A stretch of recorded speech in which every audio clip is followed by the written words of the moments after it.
আমরা জাতি হিসেবে যে কতটা দুর্ভাগা, আমাদের যে আসলে কতটা দুর্ভাগ্য, এটা আপনি যদি একজন সুনাগরিক হিসেবে উপলব্ধি না করেন তাহলে আপনি এটা কোনোদিন ফিল করবেন না যে আমরা আসলে অ্যাকচুয়ালি কত বড় দুর্ভাগা একটা জাতি।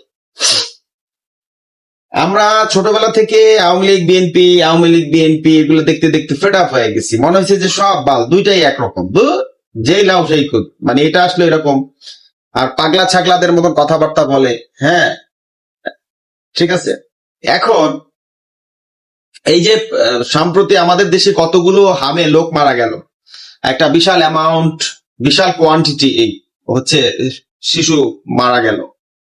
এই এই শিশু হত্যাকাণ্ড, ইউনুসের এই যে ভ্যাকসিনেশনের প্রকল্প ক্যান্সেল করে টিকা আমদানি না করার ফলে যে এই যে বা শিশু সন্তানগুলো আপনার ঝুঁকিতে পড়ে গেল, এটা নিয়ে আমাদের সম্প্রতি আমাদের ইয়ুথদের গর্ব, ঠিক আছে, এদের মানে কমেন্টস, মন্তব্য সোশ্যাল মিডিয়ায় শুনলে মানে মন চায় হয় নিজে জোতা দিয়ে পায়ের বাইরে যে ভাই আমি এই দেশের জনগণ কেন, নাইলে এগুলোর জোতার মধ্যে গুলা গায়ে ফিরে ইচ্ছা করে। আপনার কান্দুন্না একটা এমপি আছে না, হাতিয়ার কান্দুন্না এমপি, কথায় কথায় কান্দে। সে বলে যে হামের মৃত্যু নিয়ে জনগণ এমন করতেছে মনে হচ্ছে যেটা 1000 1500 উপরে মানুষ মারা গেছে। যে মানুষ মারা গেছে সেটা একটা খুব একটা বেশি কিছু না। মানে অবাক লাগে, কি রে ভাই, মানে এগুলো তো ঢাকা বিশ্ববিদ্যালয়ের সর্বোচ্চ শিক্ষা প্রতিষ্ঠান থেকে বাইরে হচ্ছে, এগুলার অবস্থান এরকম কেন? এরপরে বিখ্যাত বুদ্ধিজীবী টাকলা ফুয়াদ, সে হামের মৃত্যুটাকে ঘুরিয়ে ফিরিয়ে এমন একটা অবস্থা তৈরি করতে চাচ্ছে যে এটা কোনো ব্যাপারই না।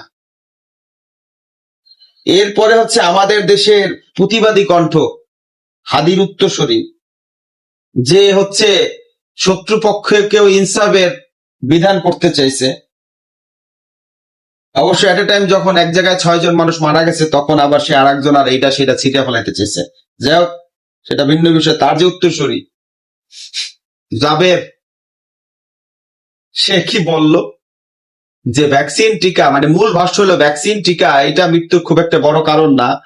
হ্যাঁ, আসল কথা হচ্ছে আমাদের মায়েরা 6 মাস ব্যাপী তাদের বুকের দুধ খাওয়া সন্তানকে, তাতেই নাকি সেটার একটা প্রতিরোধ ক্ষমতা তৈরি হয়।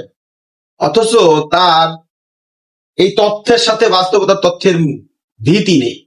আমাদের দেশের যে মায়েরা 65% যে মায়েরা দরিদ্রতা বা একটা